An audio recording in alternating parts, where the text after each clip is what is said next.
রাস্তার পাশে কত নিকৃষ্ট মানুষ, চরিত্রহীন মানুষ, লম্পট মানুষ, জিনাকার বেবিচারী মানুষ হা করে রাক্ষসের মতো এই বেহায়া বেপর্দা নারীর দিকে তাকায় থাকে।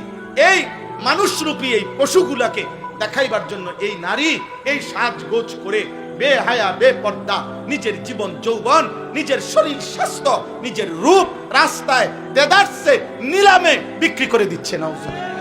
আহা নারী, হায় বেপর্দা নারী, তোর জীবনের উপরে ঘৃণা, থুতু তোর জীবনের উপরে, থুতু থুতু তোর।